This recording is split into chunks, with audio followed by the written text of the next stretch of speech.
sini saya akan mempresentasikan materi yang ada pada slide ini yang memiliki 7 subtema materi. Yang pertama itu obligasi, 2 itu saham, 3 itu yield dan return, 4 itu NPV dan IRR, 5 itu kriteria investasi, 6 perdagangan margin, dan 7 itu valuta asing. Yang pertama, sebuah obligasi tak berbunga yang bernilai nominal 100 juta dan jatuh tempo dalam 10 tahun. Tentukan harga wajar obligasi jika investor mengharapkan yield J2 sama dengan 14%, yaitu F sama dengan 100 juta, I sama dengan 14% per 2 sama dengan 7% jika dikecilkan menjadi 0,7. Dan N sama dengan 10 tahun sama dengan 20 semester. P sama dengan F per dalam kurung 1 tambah I pangkat N sama dengan 100 juta per dalam kurung 1 tambah 0,07 pangkat min 20, yaitu 25.841.928. Materi yang kedua itu sebuah saham disepakati banyak analis tidak akan membagikan dividen jika harga tahun depan adalah 6.600 sedangkan harga pasarnya sekarang adalah 6.000. Berapa yield yang diharapkan investor?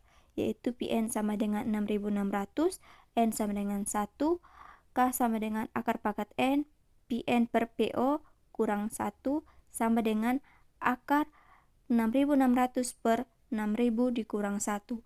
Hasilnya 1,1 dikecilkan menjadi persen, yaitu 0,1 dibulatkan menjadi 1%. Yang ketiga, sebuah SPN yang mempunyai nilai nominal 2 miliar dan berjangka waktu 120 hari dijual dengan harga 950 juta. Berapa yield diskon bank?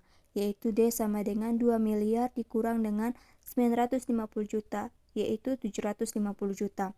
F sama dengan 2 miliar, T sama dengan 120 hari, R, BD sama dengan D per F dikali dengan 360 per T, yaitu 750 juta per 2 miliar dikali dengan 360 per 120, yaitu 1,125. Materi yang keempat, seorang pengusaha sedang mempertimbangkan membuka usaha game station di sebuah ruko.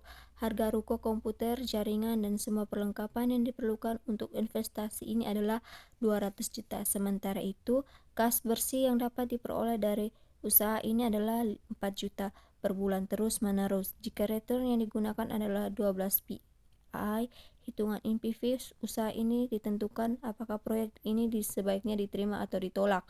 Lakukan perhitungan secara manual serta menggunakan Microsoft Excel dan kalkulator finansial. Yang pertama, perhitungan secara manual. K sama dengan 12% PI atau 1% per bulan atau 0,01.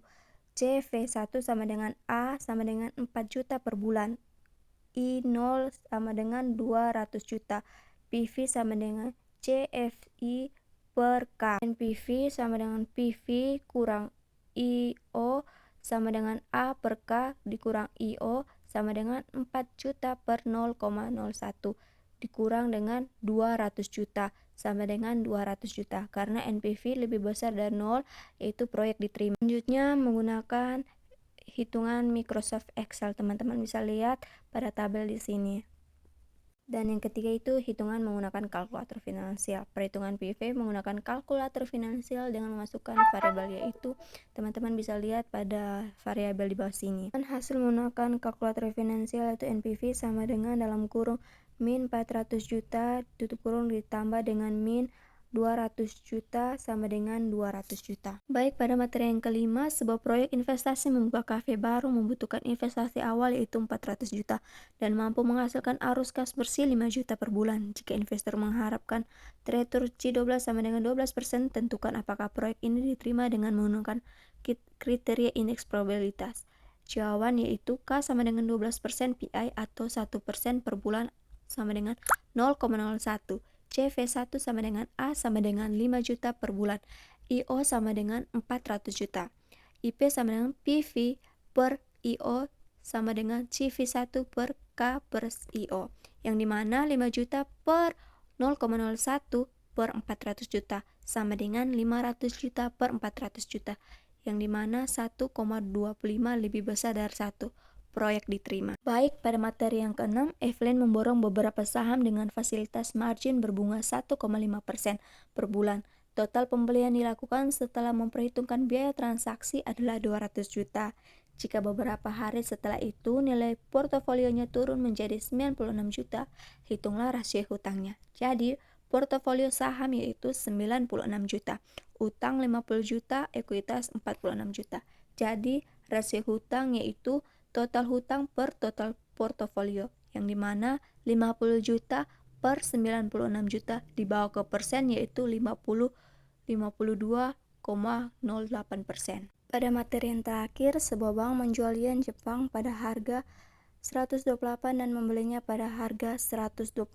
Hitungan spread yaitu persen spread Y sama dengan harga jual dikurang harga beli per harga jual ditambah dengan harga beli per 2 dikali 100% sama dengan 128 dikurang 122 per 128 ditambah 122 per 2 dikali dengan 100% sama dengan 6 per 125 dikali 100% yaitu 4,8%.